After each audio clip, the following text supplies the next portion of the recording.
Darby's translation 1890. Hebrews 8. Now a summary of the things of which we are speaking is, we have such a one high priest who has sat down on the right hand of the throne of the greatness in the heavens, minister of the holy places and of the true tabernacle, which the Lord has pitched, and not man. For every high priest is constituted for the offering both of gifts and sacrifices, whence it is needful that this one also should have something which he may offer. If then indeed he were upon earth, he would not even be a priest, there being those who offer the gifts according to the law, who serve the representation and shadow of heavenly things, according as Moses was oracularly told when about to make the tabernacle, for see, saith he, that thou make all things according to the pattern which has been shown to thee in the mountain. But now he has got a more excellent ministry, by so much as he is mediator of a better covenant, which is established on the footing of better promises. For if that first was faultless, place had not been sought for a second. For finding fault, he says to them, Behold, days come, saith the Lord, and I will consummate a new covenant as regards the house of Israel, and as regards the house of Judah, not according to the covenant which I made to their fathers in the day of my taking their hand to lead them out of the land of Egypt, because they did not continue in my covenant, and I did not regard them, saith the Lord. Because this is the covenant that I will covenant to the house of Israel after those days, saith the Lord, giving my laws into their mind, I will write them also upon their hearts, and I will be to them for God, and they shall be to me for people. And they shall not teach each his fellow citizen, and each his brother, saying, Know the Lord, because all shall know me in themselves, from the little one among them unto the great among them. Because I will be merciful to their unrighteousnesses, and their sins and their lawlessnesses I will never remember any more. In that he says new, he has made the first old, but that which grows old and aged is near disappearing. Hebrews 8. By F. B. Hole. Chapter 7. Having set before us in full detail the contrast between the temporary priesthood of Aaron and the abiding priesthood of Christ, Chapter 8 opens with a summary of the whole matter. In this summary, occupying verses 1 and 2, there are 4 things which we shall do well to note. Firstly, the Lord Jesus is such an high priest, that is such an one as Chapter 7 has shown him to be. We need therefore to refresh our minds as to all those points of contrast which show forth the infinite superiority of Christ, as expounded in that chapter. Secondly, being such he has taken his seat at the highest point of glory. The supreme majesty has his throne in the heavens, and on the right hand of that throne he is seated, that is, in the place which signifies that all its executive functions are vested in him. There is no weakness, no infirmity, in him. The place he fills indicates that he wields all power. We learned that this exalted place is his when we had only read so far as Hebrews 1 verse 3, but there we saw him seated in glory as the answer to his finished work in the purging of sins.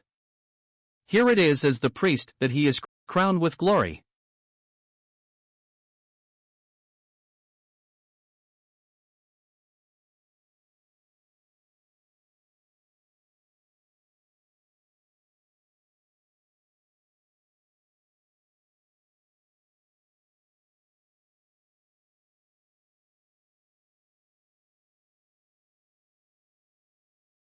Thirdly, his priestly ministry concerns itself not with the holy places on earth, constructed and pitched by Moses, which were the scenes of Aaron's ministry, but with that real sanctuary and tabernacle which came from the hand of God.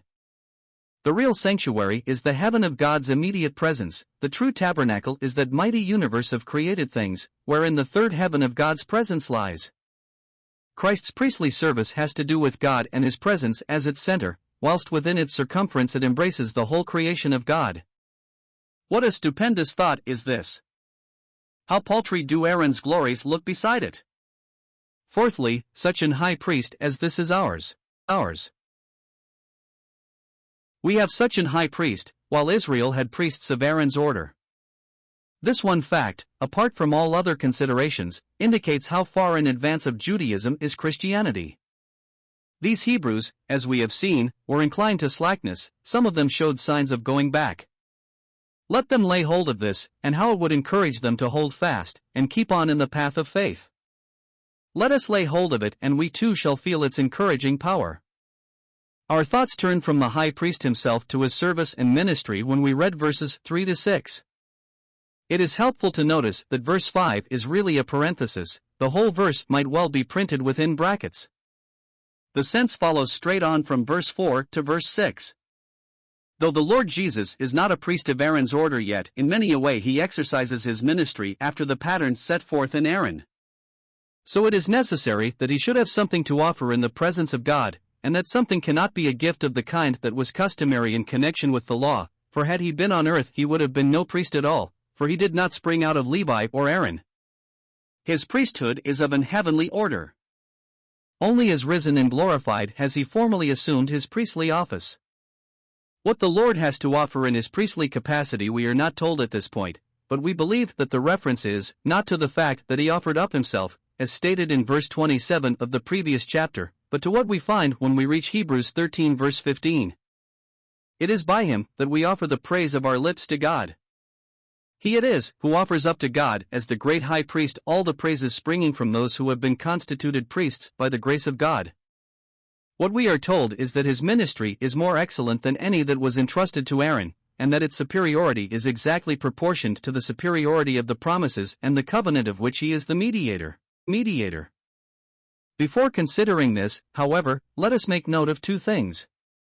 First, that the last clause of verse 4 shows us that this epistle was penned before Jerusalem was destroyed, when the Jewish offerings ceased. There are priests, it says, not, there used to be.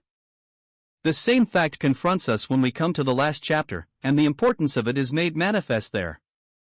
In the second place, notice that in the parenthesis, verse 5, it is made quite plain that the tabernacle and all its appointments were only a shadowy representation of heavenly things, and not the things themselves. This no doubt was a hard saying to a Jew, for he was very apt to think of these visible things in which he boasted as though they were the great end, beyond which nothing was needed.